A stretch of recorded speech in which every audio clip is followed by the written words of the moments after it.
8월 26일 월요일 이 시각 주요 뉴스입니다. 뉴욕 증시가 이틀 연속 상승하며 15,000선을 다시 회복했습니다. 주택지표가 예상치를 밑돈 것이 오히려 호재로 작용했고 마이크로소프트의 스티브 발머 대표가 1년 내 퇴임할 것이라는 소식이 주가 상승으로 이어졌습니다. 다우지수는 전날보다 0.31% 올랐고 나스닥 지수는 0.53%, S&P 500 지수도 0.4% 상승했습니다. 유럽 증시도 2일 연속 상승으로 장을 마감했습니다. 영국과 독일의 국내 총생산이 모두 늘어나고 8월 소비자 기대지수 역시 2년여 만에 최고치를 기록하며 개선된 것이 증시를 끌어올리는 데 기여했습니다. 영국 증시는 전날보다 0.7% 올랐고 독일과 프랑스 증시도 각각 0.23%, 0.25% 올랐습니다. 미국 상무부는 7월 신규 주택 판매가 전달보다 13.4% 감소한 39만 4천 건에 그쳤다고 발표했습니다. 이는 전문가들의 예상치 48만 5천 채를 크게 밑도는 것으로 지난해 10월 이후 9개월 만에 최저 수준의 기록입니다. 이는 모기지 금리 상승에 따른 부담이 작용한 결과로 작년 같은 기간보다 개선된 점을 미뤄볼 때 장기적으로는 주택 경기가 회복세를 걸을 것으로 전망됐습니다. 데니스 로카트 애틀랜타 연방준비은행 통제가 9월 FOMC 정례회의 때까지 나올 경제지표가 기본적으로 현재의 경기를 확인시켜준다면 9월 자산 매입 축소를 지지한다고 밝혔습니다. 지난 13일까지만 해도 향후 경제지표들이 발표되고 이로 인해 경제의 방향성에 대한 확실성이 커질 때 시작해야 된다며 10월 혹은 12월 시행안에서 선회한 것입니다. 올해 성장률은 2%에서 2.5%로 예상했으며 실업률은 연말 7.2%로 낮아질 것으로도 전망했습니다.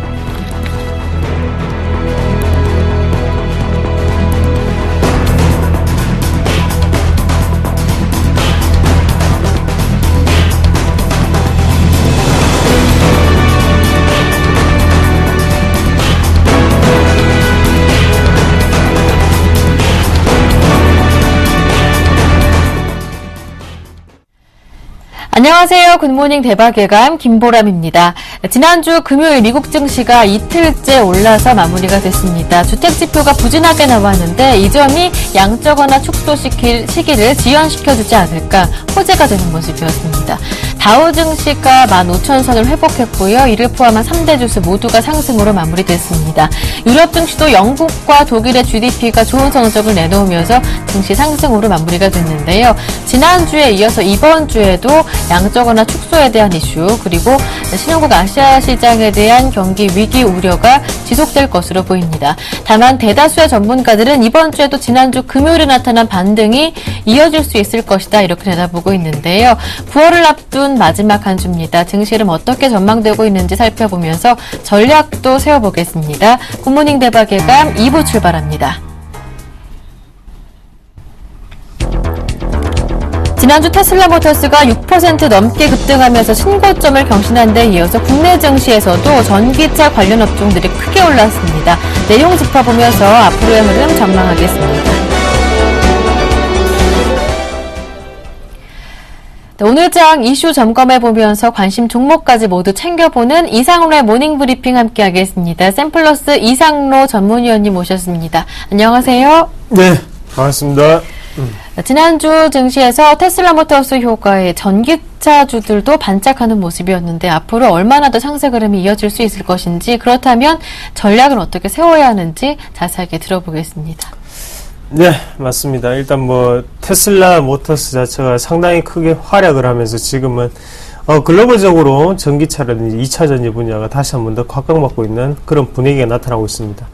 일단 테슬라 모터스 우리가 주가 추이를 한번 보실 필요가 있을 것 같은데요. 일단 나스닥 상장될 때 23달러를 기록을 하고 최근에 전기차 모델이죠. S 영향으로 신고가 행진을 지속을 하고 있습니다. 그래서 상당히 큰 폭으로 증가했는 모습이 좀 나타나고 있는 게 바로 주가 추이 자체라고 좀 보시면 좀 좋을 것 같고 그래서 왜 이렇게 주가 추이가 긍정적으로 나타날까? 바로 올해를 기점으로 해서 어느 정도는 턴어라운드가 진행 중이라는 거죠. 그래서 지금 현재까지는 턴어라운드가 된 게 아닙니다. 하지만 여기에 대해서 턴어라운드가 기대감이 상당 부분 내포하고 있다는 점을 우리가 한 번 더 아셔야 될 것 같고요.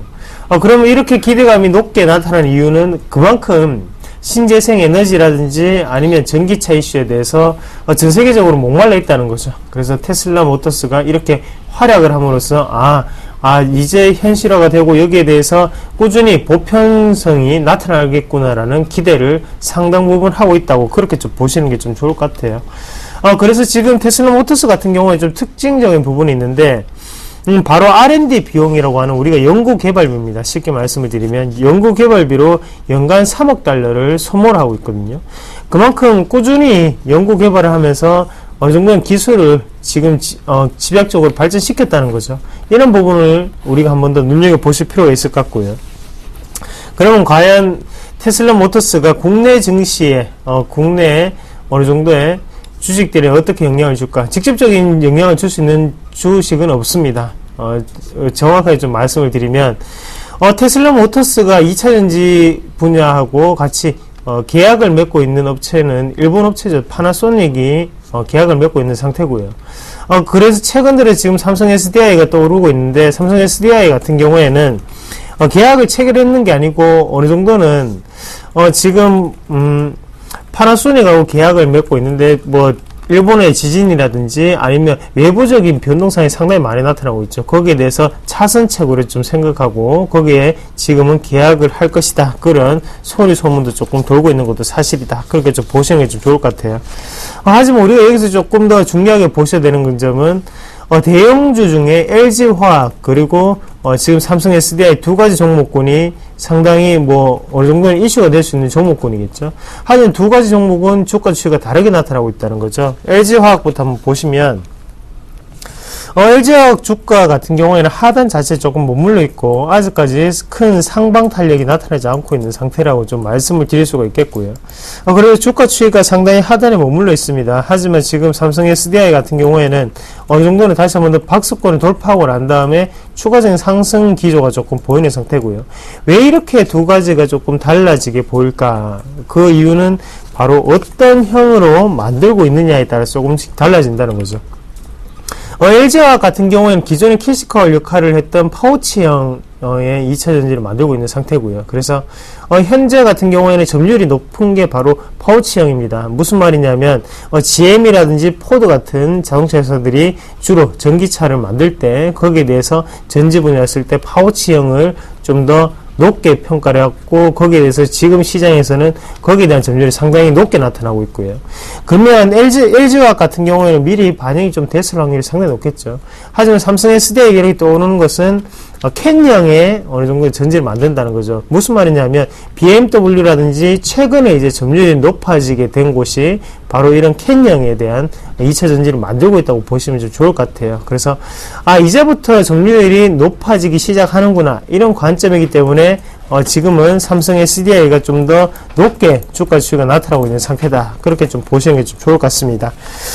글로벌적으로 이런 분위기 자체가 꺼지기 상당히 힘들 것 같고요. 그리고 정부 정책도 마찬가지고 우리가 또다시 한 번 더 또 중요하게 생각을 하셔야 되는 점은 여타의 테마 업종과는 다르게 대형주군이 상당 부분 포함되어 있다는 거죠. 그래서 가격만 보시더라도 우리가 DMZ 테마 같은 경우에 1,000원, 2,000원, 3,000원 그 사이에 움직임이 많이 나타났다면 지금 삼성 SDI 16만 9천원이죠. 그리고 LG화학 같은 경우에 얼마입니까 지금? LG가 27만 5천원, 그리고 일진머티리얼즈 15,000원, 이 정도 가격대가 형성이 되고 있습니다. 그만큼, 어느 정도는 재무 건전성, 그리고 앞으로의 성장성을 보더라도 상당히 대형주군이 움직인다는 것은 우리가 좀 더 장기적으로 생각을 하면서 투자를 하실 필요가 있다는 겁니다. 그래서 반짝이는 단계성인 테마 재료로 우리가 생각을 하고 대응을 하시는 것보다는, 여기에 대해서 앞으로 성장성을 좀 더 두고 투자를 해야겠다. 이렇게 좀 더 생각을 하시는 게 좀 좋을 것 같아요. 그래서 테슬라 같은 경우에도 상당히 많이 올랐습니다. 지금 신고가 행진을 계속하고 있고요. 그리고 미국 증시를 한번 보시더라도 존슨앤존슨 아니면 애플 컴퓨터, 마이크로소프트 이런 종목군들 하단에 내려갔다 다시 한번 더 올라오는 형국이지만 지금 테슬라 모터스 같은 경우에 신고가 행진이 나오고 있다는 거죠. 그 말은 무슨 말이냐면 지금 시장에 개별주적인 성격이 나타나고 시장의 분위기를 이끌고 있는 것은 바로 전기차 그리고 2차전지 테마다 이렇게 보시면 좋을 것 같습니다. 주봉상으로 한번 지금 테슬라 모터스 주가 차트가 좀 나오고 있는데 뭐 5일선을 따라간다고 보시면 좀 좋을 것 같아요. 상당히 강한 급등 양상을 좀 보이고 있고, 다음 화면 일봉상으로 한번 보시더라도 다시 한 번 더 지금 신고가 패턴을 유지를 하고 있죠.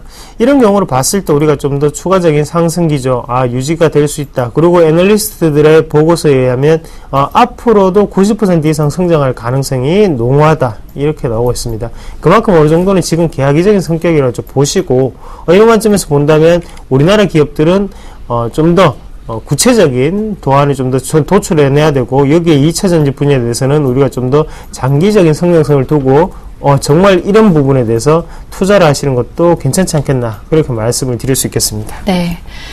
테슬라 모터스의 이 주가 추이를 봤을 때 당분간 상승 흐름은 더 지속될 수 있을 것이다 말씀해 주시면서, 관련 전기차 관련주 가운데 2차 전지주 상대적으로 대형주가 주도주로 자리 잡고 있기 때문에 지속적인 상승 가능성이 있다고 말씀해 주셨는데요. LG화학과 삼성 SDI의 주가 추이를 비교 분석해 주시면서, 앞으로 이제부터 삼성 SDI는 점유율이 높아지고 있다, 긍정적인 전망도 내려주셨습니다. 오늘 관심 종목으로 삼성 SDI를 꼽아주셨는데 대응 전략은 어떻게 세워볼까요?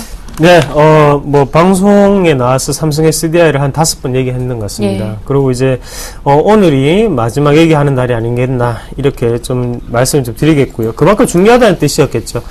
삼성 SDI 주가 상당히 많이 올랐습니다. 지금 16만 9천 원까지 올라왔었는데, 우리가 생각을 하셔야 되는 것은, 그때는 제가 소개를 해드릴 때나 지금이나 회사의 가치는 똑같다는 거죠. 그만큼 좀 더 긍정적으로 바라볼 수 있는 관점이 더욱더 나타나고 있다는 점이고, 우리가 항상 눈에 얘기하지만 지금은 2차 소형 전지, 스마트폰에 들어가는 거기에 대한 전지만 하더라도 지금의 주가는 올라올 수 있다는 거죠. 그러면 지금부터 반영될 수 있는 것은 바로 대형 2차 전지, 이 분야에 대해서 우리가 좀 더 매출의 영향성을 좀 더 보실 필요가 있을 것 같아요. 똑같은 한번 설명을 드리면, 다시 여기서 어느 정도는 박스권 상단이 좀 있었고요. 한 번 더 박스권 상단이 있었고, 이번에는 돌파를 했다고 보셔야 됩니다. 왜 그런 말씀을 드리냐면, 지금 한번 보시면 옆으로 횡보를 하다가 지금 올라갔거든요. 옆으로 횡보를 하다가 올라갔다는 것은 그만큼 어느 정도 물량에 대한 매집 과정, 그리고 물량에 대한 손바뀐 과정이라 좀 더 해석을 하실 필요가 있다는 거예요. 그래서 주가를 주봉상으로 한번 보시더라도 지금은 좀 더 크게 볼 수가 있는 게, 지금 2012년도 중순에 나타났던 1년 만에 지금 박스권을 돌파하는 행위고, 거기에 대해서 2011년 지금 8월달이죠. 8월달에 내려왔던 지점을 지금 2년 만에 돌파를 하는 기점입니다. 그러면 좀 더 긍정적으로 생각을 하실 필요가 있을 것 같고, 그리고 우리가 여기에 나오는 음봉의, 가장 긴 음봉의 평균 매물 가격대가 바로 16만 9천 원이에요. 그럼 거기를 지금은 돌파했다고 조금 더 생각을 하셔야 될 것 같아요. 그래서 우리가 그런 관점에서 한 번 더, 여기에서는 추가적인 상승 기조라든지 아니면 횡보를 하다가도 올라갈 수 있는 턴이 나올 확률이 상당히 높겠구나, 그렇게 좀 보시는 게 좋을 것 같습니다. 경우의 수 두 가지가 있을 것 같은데요. 한 가지는 그냥 옆으로 횡보를 하다가 어느 정도는 올라가는 방법, 그리고 두 번째 같은 경우에는 그냥 여기서 크게 올라가는 방법이 있겠죠. 그래서 만약 여기서 크게 올라간다면 그때는 오늘 다시 한 번 더 외국인이 크게 들어오는 적극적인 매수세로 보이는 그런 날이라고 좀 보시면 좀 좋을 것 같고, 대신 기관의 매수세가 들어온다면 그때는 횡보를 하다가 다시 한 번 더 올라가는 모습이 연출될 확률이 상당히 높습니다. 이런 부분 한 번 더 기억을 하시고요. 삼성 SDI 여전히 손절가 같은 경우에는 15만 5천 원으로 대응을 하셔야 될 것 같고, 대신에 매수가는 이제 변화가 됐죠. 그래서 전에 말씀을 드렸던 매수가보다는 좀 많이 달라졌으니까 16만 5천 원에서 16만 9천 원 사이에 열어놓으시고 분할 매수 관점으로 좀 대응을 하시고, 1차적인 목표가는 18만 원까지는 무조건 홀딩을 좀 하시면 좀 좋을 것 같습니다.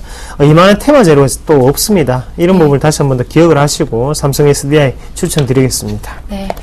네, 그동안 누누이 강조해 주셨던 삼성 SDI 오늘 다시 한번 강조하십니다. 대응 전략 참고하시길 바랍니다. 지금까지 이상로 전문위원님과 함께했습니다. 고맙습니다. 네, 고맙습니다.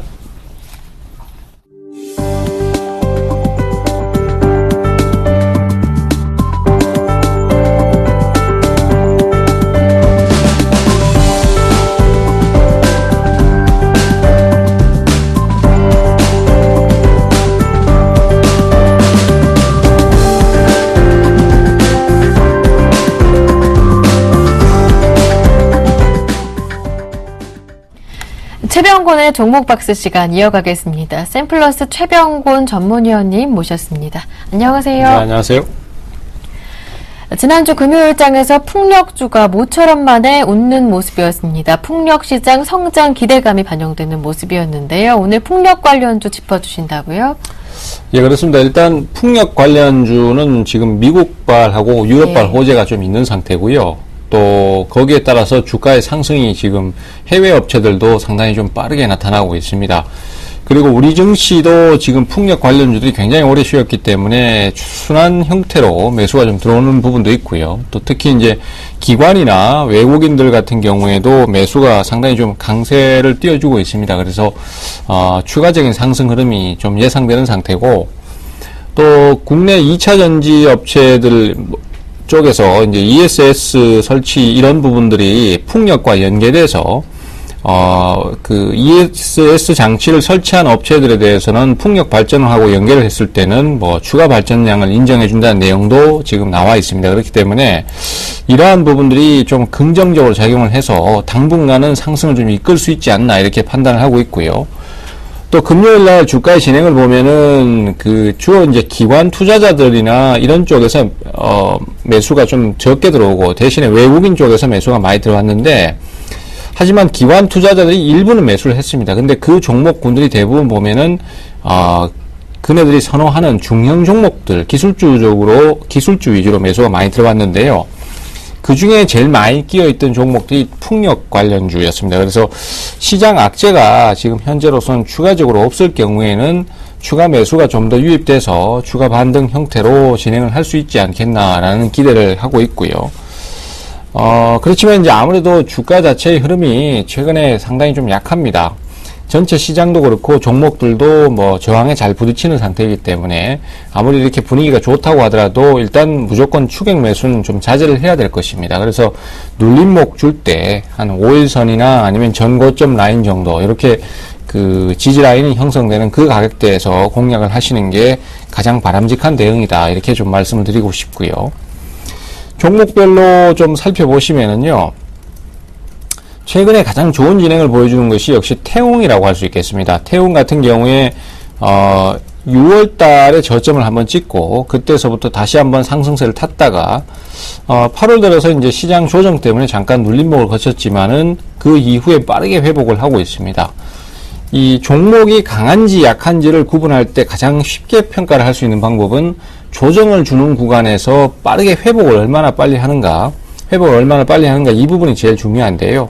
이 태웅 같은 경우에도 8월 달에 그동안의 상승에 의해서 좀 조정을 많이 받았지만은 상당히 빠르게 지금 반등 포인트를 잡고, 특히 이제 금요일 날 기관 매수가 좀 몰리면서 매수가 상당히 강하게 들어오면서 돌파를 하는 모습을 보여줬습니다. 그래서 이 대표주가 이 정도의 강한 흐름을 보여준다라면은 당분간 풍력 업종의 매수를 좀 더 기대해 볼 수 있지 않나 이렇게 판단을 할 수 있고, 그 밖에 이제 후발주자들 동국 SNC라든지 그 다음에 또 유니슨이라든지 현진 소재 같은 경우 전체적으로 상당히 좀 좋은 모습을 많이 보여주고 있습니다. 특히 동국 SNC 같은 경우에는 작년 초부터 상승세를 계속 타다가 4, 5, 6월 달에 중기 조정을 거치고 다시 2차 상승을 하려는 조짐을 보이고 있어요.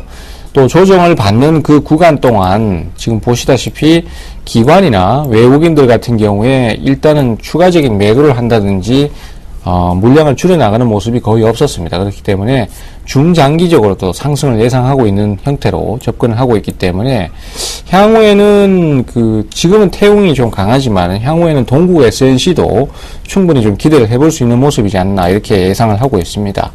특히 이제 동국 SNC 같은 경우에는 중장기적으로 화면을 보시면은 지금 2010년도부터 꾸준히 조정을 받다가 2012년도에 바닥을 다져가면서 지금 대세 상승 전환을 좀 하려는 조짐도 있기 때문에 이러한 부분들이 앞으로 상당히 좀 중기적으로 기대가 되는 종목군이다 이렇게 좀 평가가 되고 있습니다. 네, 폭력 관련주 시장에 악재만 없다면 추가적인 반등 이어갈 수 있겠다 말씀해 주시면서 일단 눌림목 매수를 권해주셨습니다. 동국 SNC도 관심권에 투자하는 말씀 남겨주셨고요. 이어서 지난 종목 AS를 받아볼 텐데요. 지난 20일에 말씀해 주셔서 3일 연속으로 계속 AS를 해주시고 있는 종목이죠. 서울 반도체인데 목요일에 매수 가능 가격까지 왔었습니다. 이게 운 좋게 시장 전체적으로 내렸었기 때문에 운 좋게 매수 기회를 줬다고 말씀해 주셨었어요. 그만큼 강한 흐름이 나타나고 있는데요. 바로 금요일장에서 4%대로 급등하는 모습이었습니다. 어떻게 보시는지요?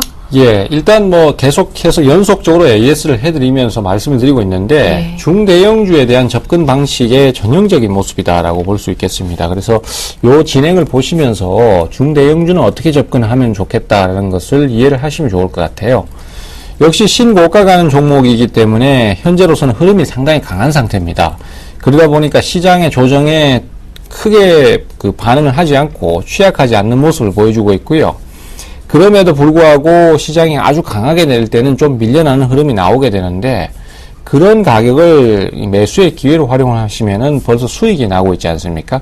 그래서 이런 식으로 접근하는 게 상당히 중요하다라고 할 수 있겠습니다. 특히 이제 신고가를 가거나 흐름이 아주 강한 종목들 같은 경우에 내가 지금 잡지 못하면은 가격을 놓쳐버릴 수도 있다라는 생각 때문에 아무래도 추격 매수를 급하게 하시다가 나중에 손해가 커져가지고 결국 조정 시에 매도를 하는 경우가 많이 생깁니다. 근데 그런 경우에 이런 식으로 접근 포인트를 가져가게 되면은 상당히 유리한 가격을 잡을 수도 있으면서 또 강한 종목을 잡을 수 있는 그런 기회가 되기 때문에 이러한 접근 방식을 좀 잘 익혀두시면 좋을 것 같고요.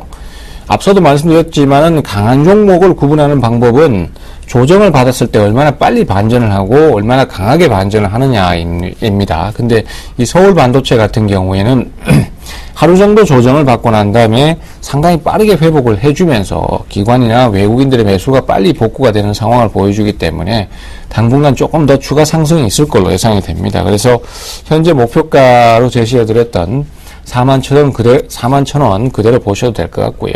눌림목 시 또 한 번 더 노려볼 수도 있다는 거 같이 말씀 좀 드리겠습니다. 네, 서울반도체 41,000원 목표 가격 그대로 유지하십니다. 서울반도체 지금 전형적인 중대형주 접근 방식이다 강조해 주셨으니까요. 참고해 보시고요. 마지막으로 오늘장의 관심 종목 들어보겠습니다. 어떤 종목인가요? 예, 앞서 말씀드렸던 풍력 관련주 중에서 대표주 태웅을 말씀드리려고 하는데요. 네. 역시 뭐 기관 매수가 지금 앞으로 당분간 추가 상승을 기대한다 이렇게 볼 수 있겠고요. 또 거래량이 이렇게 수반이 될 때는 이 주가의 상승을 좀 더 좋게 만들어가는 경우가 많습니다. 대량 거래가 수반됐는데 위에서부터 밀려버리는 형태로 진행을 한다면은 그런 종목은 별로 좋은 진행이 아닙니다만은 상승을 유지해준다라면은 그것은 얘기가 좀 틀리거든요. 하지만 앞서도 말씀드렸던 것처럼 지금은 장이 좀 약합니다. 그러다 보니까 매수를 하실 때 마음 급해져서 올라갈 때 따라 붙으면 항상 손해보기 때문에 눌림목을 좀 강하게 줄 때 특히 이런 종목들은 시장과 맞물리기 때문에 시장이 크게 조정을 받을 때 공략을 하시면 좋아요. 그리고 또 역시 아직은 장이 약하니까 좀 위험관리도 철저하게 좀 해주시고요. 자, 매수가는 23,000원 정도 5일선 기준으로 제시를 좀 하도록 하겠습니다. 그리고 목표가는 전고점 26,000원 보시겠고요. 손절가는 25,500원 정도 잡도록 하겠습니다. 네, 관심 종목으로 태웅 대응 전략 세워주셨습니다. 참고해 보시기 바랍니다. 지금까지 샘플러스 최병곤 전문위원님과 함께했습니다. 고맙습니다. 네, 감사합니다.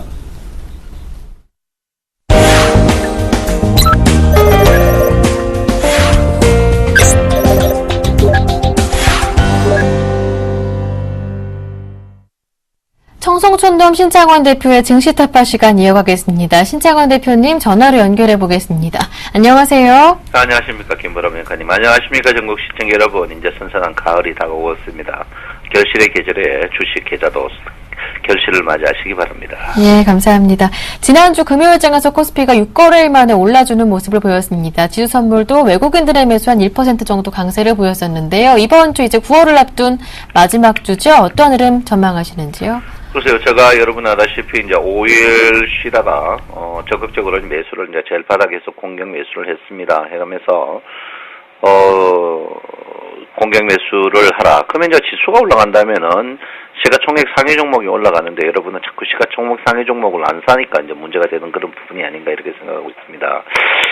삼성전자가 4%나 올랐죠. 저도 이제 깜놀을 했는데요.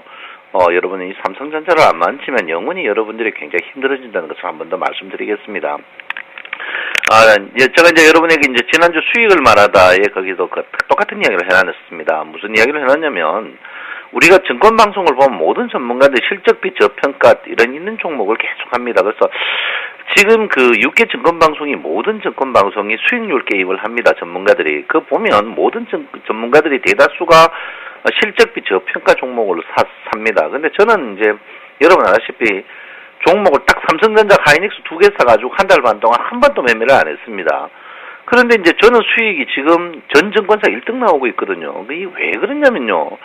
종합주가 지수가 상승, 제가 여러분에게 누차 말씀드리듯이 주식의 상승만큼만 먹고 하락만큼만 덜 빠지면 주식은 돈은 법니다. 그런데 여러분의 심보가 어떠냐면요.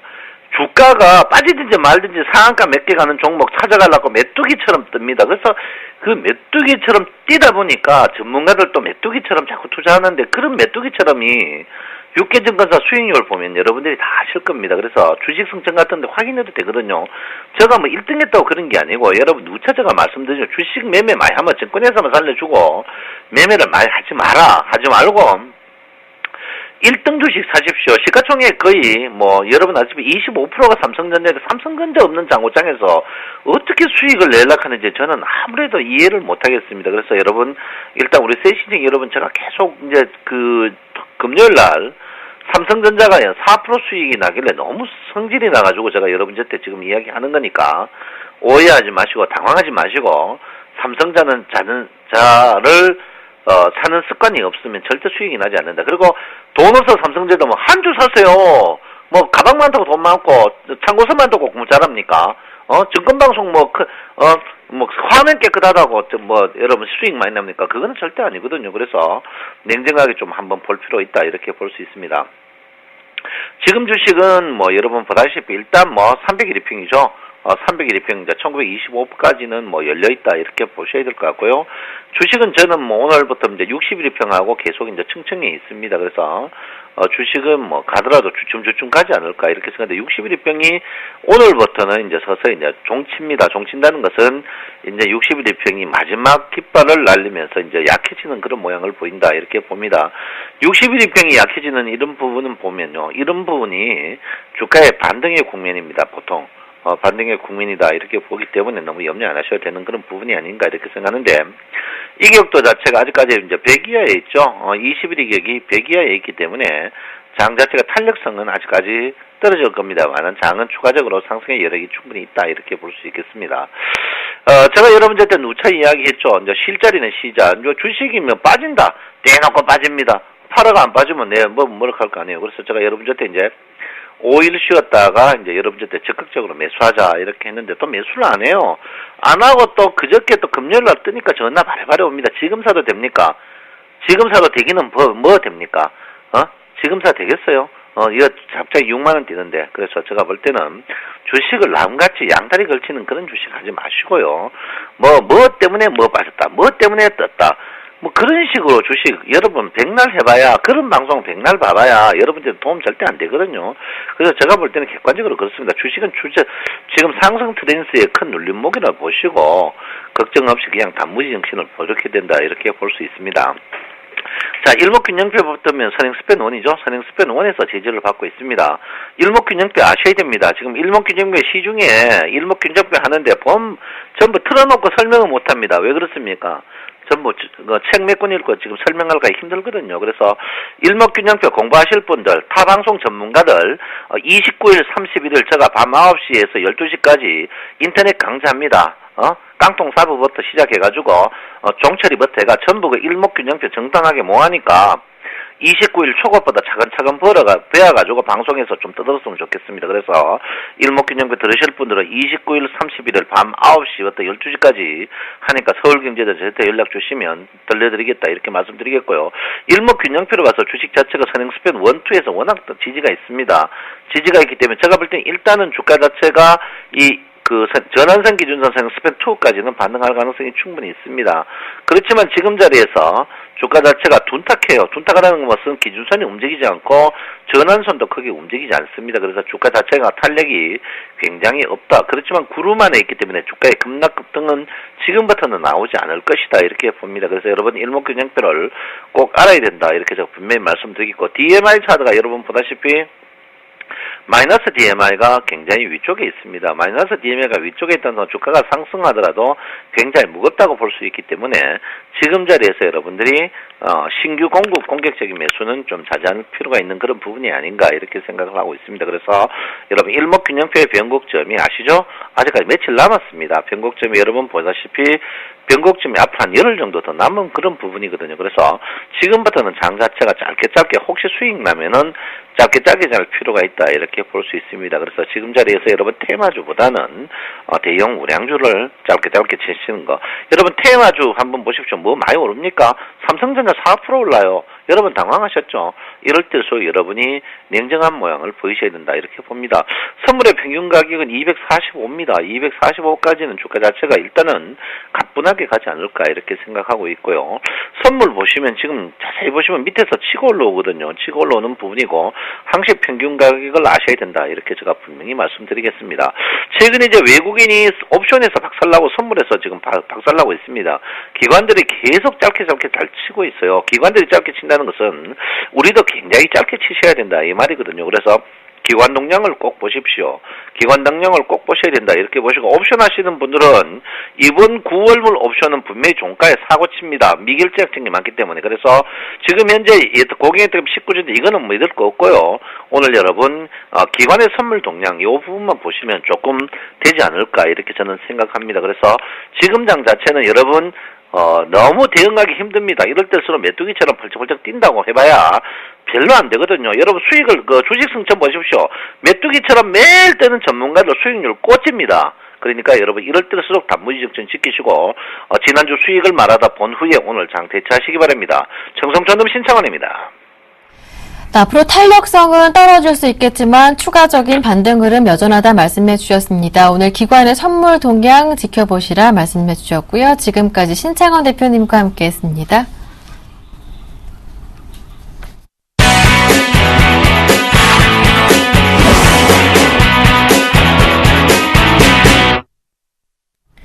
최명성 멘토의 최강 종목 시간 이어가겠습니다. 샘플러스 최명성 멘토 전화로 연결해 보겠습니다. 안녕하세요. 네, 안녕하세요. 오늘도 상큼하게 출발하는 최명성 소장입니다. 네, 오늘 관심 종목 먼저 삼성전자 확인을 해봤었는데요. 삼성전자 지난주 금요일에 한 3% 정도 올랐습니다. 장중에 130만 원도 다시 보여주는 모습이었는데 전략 어떻게 세워볼까요?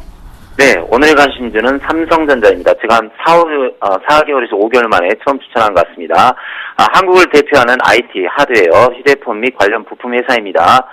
전자부품, 컴퓨터, 영상, 음향 등 통신장비 제조를 하고 있는 회사로서 주요 상품은 TV, 모니터, 컴퓨터, 에어컨, 핸드폰 등은 많은 전자제품을 제조, 판매하는 회사입니다. 대주주가 이건희 삼성회장 17%, 삼성전자 자사주, 국민연금관리 8% 공단으로 안정적입니다. 다들 아시다시피 이번에 개발한 스마트폰 갤럭시 2, 3, 4의 선풍적인 인기를 바탕으로 세계 시장을 압도적으로 점유해가고 있으며 향후도 비약적인 발전이 기대가 됩니다. 현재 3년 연속 매출 증가 및 영업이익이 양호합니다. 유보율이 15,000%로 안정적인 회사입니다. 차트를 보면서 말씀드리겠습니다. 현재 바닥권에서 거래량이 계속 3, 4개월 동안 계속 들어오고 있고요. 여기를 잘 보시면 개인들과 기관들이 좋아하는 쓰리바닥이 나오고 있는 형태입니다. 보유 기간은 제가 약 2주를 드리겠습니다. 매수가는 현재가 금방인 129만 5천 원 전에서 매수하시기 바랍니다. 1차 목표가 135만 원을 드리겠습니다. 손절가는 125만 원입니다. 종목 설명은 여기까지 말씀드리겠습니다. 네, 오늘 삼성전자 대응 전략 들어봤는데요. 한 종목 더 추천해 주신다고요? 네, 요즘 추천한 종목이 지난주 증시 하락으로 약간 제자리라든가 약 2, 3% 내리고 있는데 네. 너무 걱정하지 마시고 들고 가시면 되겠습니다. 그래서 오늘 한 종목 더 추천해드리겠습니다. 오늘은 한진해운입니다. 네, 컨테이너 건화물 사업을 주력으로 하는 국내 1위의 해운선사로 컨테이너선의 일반 자파 수송의 매출의 82%를 차지하고 있습니다. 컨테이너와 벌크 운송으로 북미, 유럽, 대서양 등 세계 3대 기관 항로를 포함해 88개 항로 5천여 개의 목적지에 화물을 운송하고 있습니다. 수익 기반을 공고히 하기 위해 3자 물류 사업의 판매와 광양, 부산 신항만 등 평택 국내 5곳과 오사카 동경 등 회 9곳에 회 전용 터미널 확보하고 있습니다. 현재 3년 연속 매출은 증가 중이며 영업이익은 2년 적자에서 적자폭이 많이 줄어들고 있으며 향후 영업이익이 예상이 됩니다. 유보율은 94%입니다. 매수가는 8,500원에서 8,900원, 현재가 전후해서 매수하시면 되겠습니다. 목표가는 10,000원을 드리겠습니다. 보유기간은 약 2주 정도 들고 가시면 되겠습니다. 손절가는 8,000원입니다. 요즘 지난주 증시 하락으로 거래소 코스닥 값이 전 종목이 최하 5%에서 약 15%, 20%까지 밀려있기 때문에 제 생각으로는 당분간 일주일 정도 들고 가시는 게 현명한 판단이라고 생각합니다. 그리고 한진해운은요, 아직 재무제표상 확실하지 않기 때문에 이 종목만큼은 꼭 500만원 내에서 대응하시기 바랍니다. 오늘은 여기까지 말씀드리겠습니다.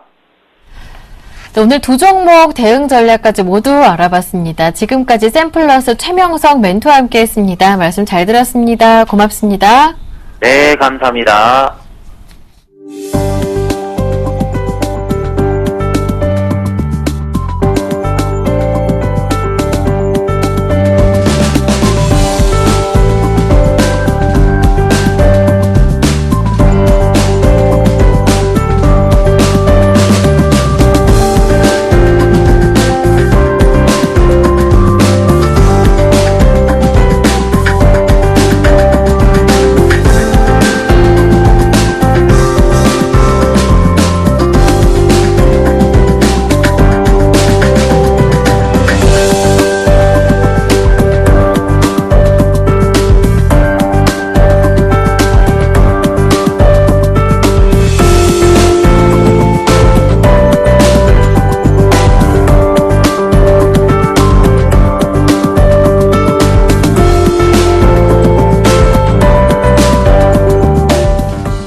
이어서 남은우 원장님과 함께 오늘장 살펴봐야 할 주요 이슈들을 짚어보고요. 시장 전망과 대응 전략까지 모두 살펴보겠습니다.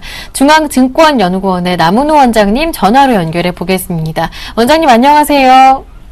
네, 안녕하세요. 좋은 아침입니다. 네, 반갑습니다. 지난주 국내 시장에는 글로벌 증시 마찬가지고요. 미국의 양적 완화 축소에 대한 이슈에 여기에 더해서 신흥국 아시아 시장에 대한 경제 위기 우려까지 겹치면서 주중에 코스피는 1840선 아래로까지 출렁이기도 했었는데요. 일단 금요일장에서는 1870선으로 회복을 해주는 모습이었습니다. 상대적으로 이제 한국과 대만, 중국 등은 견조한 흐름을 보여주고 있다. 투자 매력이 높다라는 월가의 시각도 요즘 나오고 있는 상황인데 앞으로는 어떻게 보시는지 이제 9월을 앞둔 마지막 한 주거든요. 이번 주 흐름 들어보겠습니다. 예, 시청자 여러분 요즘에 마음이 별로 안 좋으시죠? 시장이 계속해서 왔다 갔다 하고요. 특히 그 속에서 우리나라 증시는 오르지 못하고 오히려 떨어진 부분이 많다 보니까 전체적으로 제가 주말에 많은 투자자분들을 만나 뵀었는데요. 한 20% 정도 종목당 이렇게 손실이 많이 나 있는 구간이다. 이렇게 확인이 되더라고요. 그런데요, 너무 걱정하지 마세요. 지금은 우리나라 경기 선행지수가 3개월 연속 상승하고 있는 상황이고 동행지수 또한 상승 전환이 되고 있는 상황이기 때문에 큰 그림을 보고 가시면 됩니다. 너무 일희일비 하실 필요가 전혀 없다. 이렇게 먼저 말씀해 드리겠습니다. 자, 지난 주말 끝난 미국 증시 상당히 재밌죠. 주택 경기 시장이 좀 안 좋게 나오니까 오히려 주가가 반등하는 이런 증시가 다 있습니까? 바로 어떤 의미를 부여할 수 있냐면요. 벤 버냉키는 지금 연말까지 이제 임기가 만료가 되는데 이 시장에 대해서 위험을 절대 만들지 않으려고 하는 것입니다. 주가가 많이 오르면 좀 쉬게 만들고요. 주가가 떨어지게 되면 또 어느 정도의 상승을 만들어내서 안정적인 흐름에서 은퇴를 하려고 하는 거거든요. 퇴임을 하려고 하는 것이기 때문에 이 지수를 떨어뜨리기 위한 목적은 전혀 없다. 우선 말씀해 드리겠습니다. 그리고 지난 한 주에 나왔던 이제 인도, 브라질, 인도네시아 관련된 리스크들, 이 브릭스 국가에서 두 나라가 지금 위기를 겪고 있다. 이렇게 볼 수가 있겠는데요. 현 그림에서 보시다시피 이미 인도 루피아나 브라질 헤아라 그리고 인도네시아 루피아 같은 경우에도요. 올해 5월 달부터 급격히 환율이 상승하고 있는 상황입니다. 자, 그럼에도 불구하고 우리나라의 경우에는요, 환율이 굉장히 안정된 모습을 보여주고 있거든요. 즉, 이 환율이 올라가고 안정된 모습의 가장 큰 차이는 외국인 자금이 이제 인도나 브라질, 인도네시아 측에서는 리스크를 감지를 하고 이 한머니들이 빠져나오는 과정입니다. 한머니들이 빠져나와서 다시 선진국으로 가느냐? 그건 아닌 것이죠. 우리나라에서는 한머니가 지금 들어오지도 않았고 나가지도 않고 있는 상황이다. 이렇게 확인할 수가 있겠습니다. 자, 그러면 외국인 자금들이 우리나라에서는 왜 빠져나가지 않느냐. 우리나라는 이 그림에서 보시다시피 재정수지와 그리고 경상수지가 모두 흑자인 국가입니다.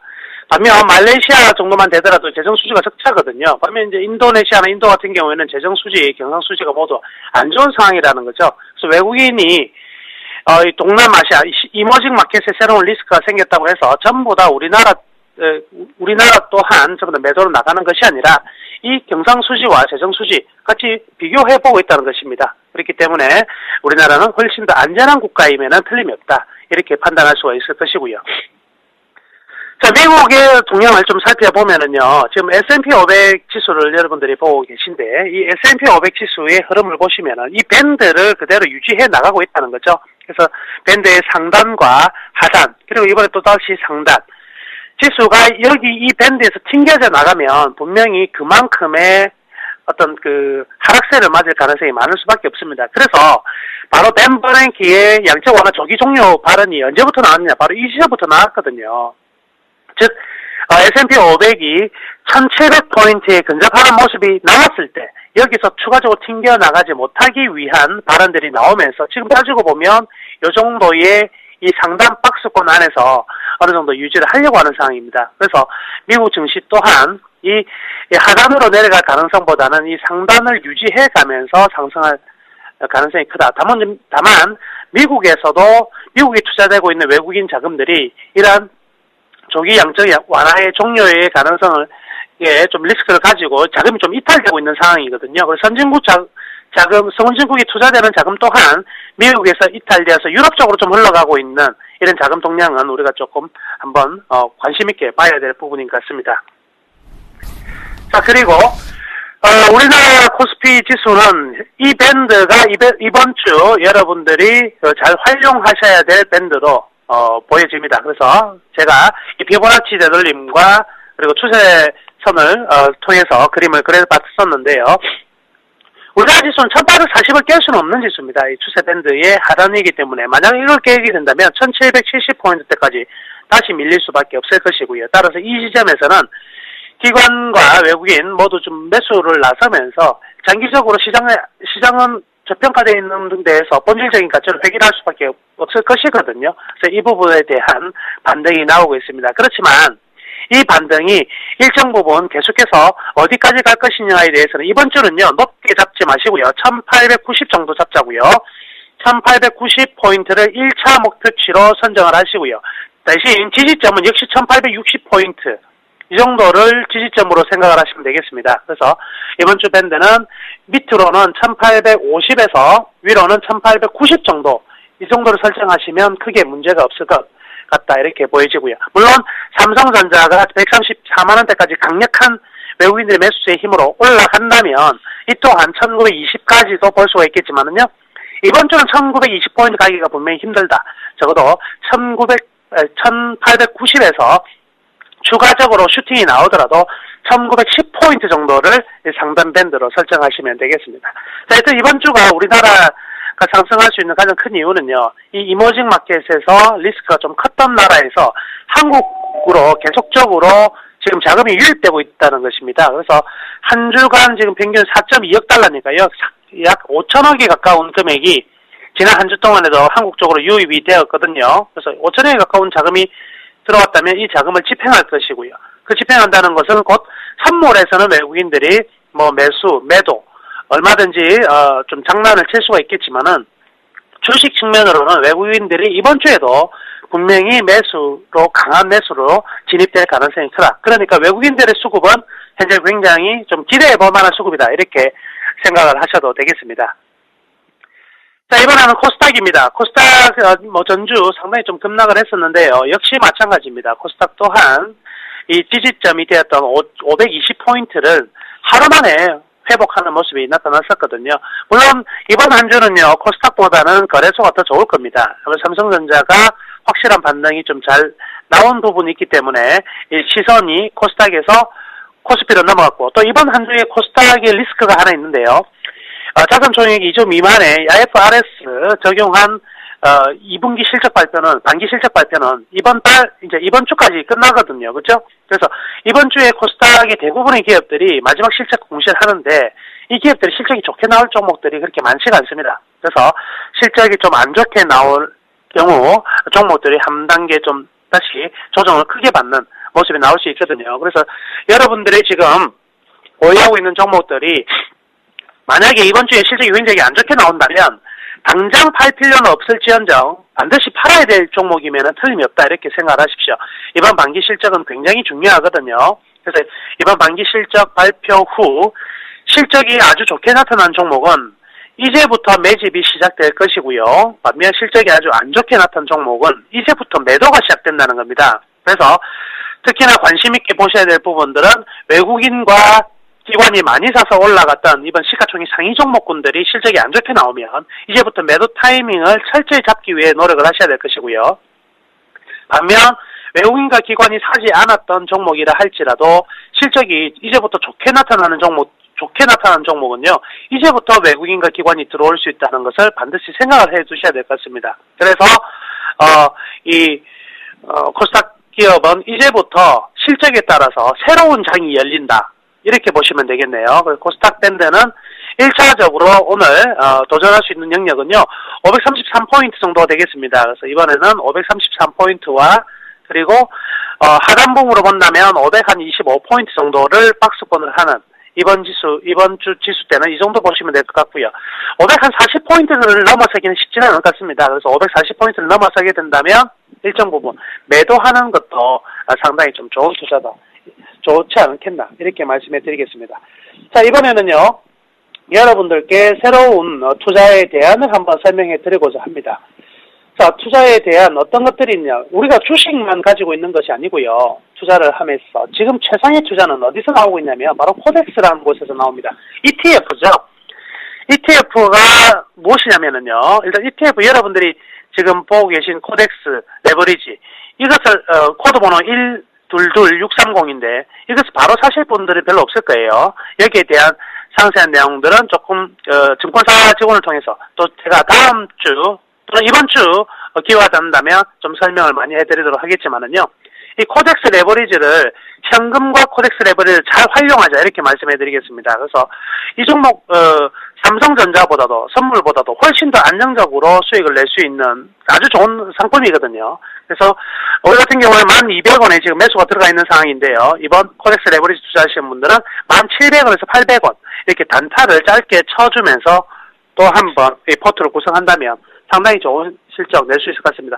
추가적인 설명은요, 이번 주식 승선이나 다음 주 통해서 코덱스 레버리지 투자하는 법 상세히 설명토록 하겠습니다. 한 주간 좋은 투자로 좋은 수익률 많이 내시기를 기원합니다. 감사합니다. 네, 말씀 잘 들었습니다. 지금까지 중앙증권연구원의 남은우 원장님과 함께했습니다. 고맙습니다. 굿모닝 대박예감 2부 순서도 여기에서 마무리하고요. 저는 내일 아침 7시에 다시 오겠습니다. 함께해 주신 여러분 고맙습니다.